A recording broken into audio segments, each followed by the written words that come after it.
warahmatullahi wabarakatuh. Perkenalkan, nama saya Esti Karyanti, NIM 20201064. Di sini saya akan menjelaskan sistem pernapasan pada ikan dan cacing menggunakan alat peraga yang telah saya siapkan nanti. Sebelum membahas lebih lanjut mengenai sistem pernapasan pada ikan dan cacing, di sini saya akan menjelaskan terlebih dahulu tentang apa itu sistem pernapasan. Di mana sistem pernapasan ini adalah proses memperoleh gas oksigen dari udara bebas sehingga dihasilkan karbon dioksida sebagai sisa metabolisme. Sistem pernapasan ini juga dapat diartikan sebagai sistem organ yang digunakan untuk pertukaran oksigen atau gas. Pada hewan sendiri, sistem pernapasan umumnya termasuk saluran yang digunakan untuk membawa udara ke dalam paru-paru di mana terjadi pertukaran oksigen dan karbon dioksida. Saya akan menjelaskan sistem pernapasan pada ikan. Setiap makhluk hidup perlu bernapas untuk hidup, termasuk ikan. Ikan ini adalah hewan yang hidup di air dan memiliki sistem pernapasan yang berbeda dengan kita.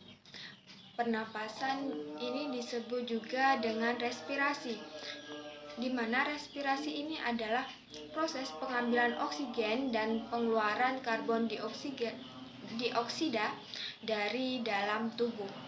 Proses pernapasan pada ikan sangat berbeda dengan manusia. Ikan ini bernapas menggunakan insang, di mana insang ini terdiri dari organ yang biasanya terdapat di samping badan ikan. Insang ini berbentuk lembaran-lembaran tipis yang berwarna merah muda dan lembab. Lembaran ini mengandung banyak filamen. Pada filamen ini terdapat pembuluh darah yang memiliki banyak kapiler dan menjadi tempat pertukaran oksigen dan karbon dioksida, di mana insang ini biasanya pada ikan berjumlah 4 sampai 7 lembar insang pada sisi kanan dan kiri ikan. Di sini saya akan menjelaskan mekanisme proses pernapasan pada ikan. Sebelum saya menjelaskan mekanisme pernapasan pada ikan, saya akan menjelaskan pada alat peraga saya, di mana di sini terdapat insang. Kemudian insang ini terdiri dari lembaran-lembaran insang yang kemudian terdiri dari lembaran-lembaran insang ini terdiri dari beberapa filamen, di mana pada proses pernapasan pada ikan ini terdiri dari 2 fase, di mana ada fase inspirasi dan fase ekspirasi. Kemudian saya akan menjelaskan proses pernapasan pada ikan. Pada proses inspirasi ikan, air masuk melalui rongga mulut, kemudian pada rongga mulut ini akan membesar. Membesarnya rongga mulut ini disebabkan karena adanya gerakan ke samping tutup insang. Pada fase ekspirasi sendiri, setelah air masuk ke rongga mulut, celah-celah mulut tertutup, celah-celah mulut ini tertutup, kemudian tutup insang kembali pada kedudukan semula, diikuti gerakan selaput ke samping, di mana sehingga celah insang ini terbuka. Terbukanya celah insang ini menyebabkan air keluar. Air yang keluar ini akan melewati insang, di mana pada celah insang ini, air keluar melalui celah-celah insang ini akan menyebabkan akan menyentuh lembaran-lembaran insang ini, di mana pada lembaran-lembaran insang ini mengandung kapiler darah, sehingga di bagian ini terjadi pertukaran gas dan karbon dioksida, yaitu darah mengikat oksigen dan melepaskan karbon dioksida. Kemudian perhatikan ikan lele pada video berikut, di mana habitat ikan lele ini biasanya di lumpur atau air yang memiliki oksigen yang sedikit atau kekurangan oksigen. Kenapa ikan lele ini dapat hidup di air yang memiliki kekurangan oksigen? Karena ikan lele ini terdapat sebuah lipatan-lipatan yang beraturan yang terdapat di atas insang yang disebut dengan labirin, di mana labirin ini berfungsi untuk menyimpan udara. Kemudian kita akan membahas alat pernapasan pada ikan paus, karena pada ikan paus bernapas menggunakan paru-paru. Mekanisme pernapasan pada ikan paus ini terjadi saat ikan paus muncul di permukaan saat menyemburkan air ke permukaan. Disitulah ikan paus bernapas dengan membuka kelep pada lubang pada kepala ikan paus akan menutup kembali. Paus merupakan ikan atau hewan yang memiliki sistem pernapasan yang efektif dalam menyerap oksigen, di mana paus ini dapat menyerap oksigen sekitar 90% setiap tarikan napas. Paus dapat menahan napas di dalam air sampai 90 menit. Lamanya ikan paus dapat bertahan dalam air didukung oleh otot paru-paru ikan paus yang kuat. Saat paus mengambil napas ke permukaan hanya dilakukan dengan satu tarikan kuat. Setelah itu, ikan paus akan menutup lubang sembur atau kembali menyelam. Selanjutnya saya akan menjelaskan tentang sistem pernapasan pada cacing, di mana pada kenyataannya cacing ini tidak memiliki alat pernapasan atau respirasi khusus seperti hidung dan paru-paru. Jadi mereka tidak bernapas melalui proses inspirasi dan proses ekspirasi seperti pada manusia dan hewan lainnya. Cacing belum memiliki alat pernapasan khusus, di mana cacing ini hanya bernapas melalui kulit. Kemudian saya memiliki gambar alat pernapasan pada cacing, di mana di sini ada kapiler dan kulit cacing.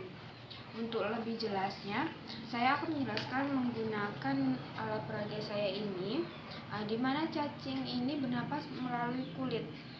Dari kulit, oksigen berdifusi ke dalam kapiler darah ini yang terdapat pada kulit. Kapiler darah ini terdapat pada kulit cacing. Karena dari kapiler darah ini terdapat pada kulit melalui permukaan kulit yang lembab, pernapasan cacing akan lebih mudah. Oksigen dari kapiler darah ini diikat oleh karbon hemoglobin yang terkandung dalam darah cacing, kemudian diedarkan ke seluruh tubuh cacing. Gas hasil respirasi ini kemudian yang berupa karbon dioksida ini dikeluarkan dari tubuh juga melalui permukaan kulit cacing. Karena pernapasan cacing ini dilakukan melalui permukaan tubuh atau integumen, pernapasan cacing ini disebut juga pernapasan intergumenter. Pertukaran gas pada cacing lebih mudah terjadi pada permukaan kulit yang lembab. Oleh karena itu, yang kita ketahui biasanya cacing ini hidup di tempat lembab. Habitat yang lembab ini menjaga permukaan cacing tetap basah dan lembab. Selanjutnya kita akan membahas sistem pernapasan pada burung. Mekanisme pernapasan pada burung saat burung istirahat. Saat istirahat, tulang rusuk bergerak ke depan, rongga dada membesar, paru-paru mengembang, udara masuk lewat bronkus ke kantung udara bagian belakang, lalu mengalir ke paru-paru menuju kantung udara depan.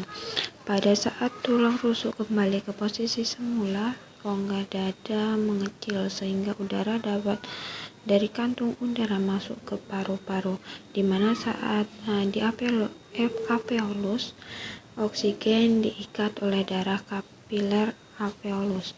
Pengikatan oksigen ini berlangsung saat inspirasi maupun ekspirasi.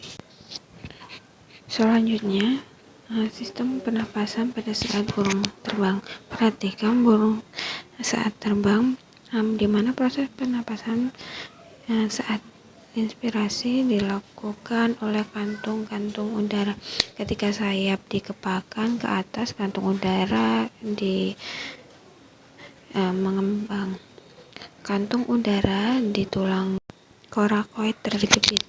Terjadinya proses inspirasi di mana oksigen masuk ke paru-paru.